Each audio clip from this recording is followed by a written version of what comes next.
আজ আমার mini ভ্লগের day 1। বাবা আমাকে ছাড়তে যাচ্ছে বাস স্ট্যান্ড অবধি। তারপর আমি বাসে করে যাব আমার ডেস্টিনেশনে। আর আজকের ডেস্টিনেশন হলো আমার অফিস।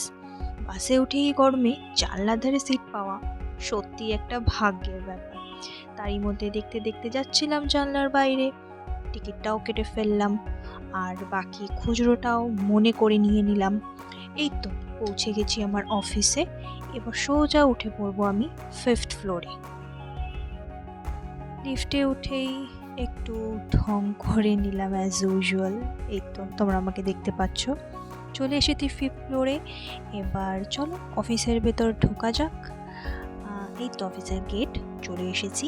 পাঞ্চিংটা করে নিলাম, তারপরই একটু কাজ করে নিলাম।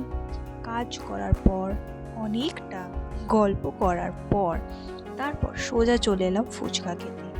দেন আরেকটু খাওয়া দাওয়া। বাপুজিকে তোমরা কে কে খাও একটু কমেন্ট করে জানিও। দেন আমাদের একটা ট্রেনিং হলো, আমরা এখানে কাউতালি মারছি অ্যাজ ইউজুয়াল। তারপর চলে এলো লাঞ্চ টাইম, লাঞ্চটা সেরে ফেললাম। আর আজকে লাঞ্চে ছিল এইগুলো। কাজের ব্যস্ততার জন্য আর ভিডিও করা হয়নি। তারপর আর কি, বাড়ি ফেরার পালা। চলো তাহলে দেখা হবে তোমাদের সাথে নেক্সট মিনি ব্লগে। বাই।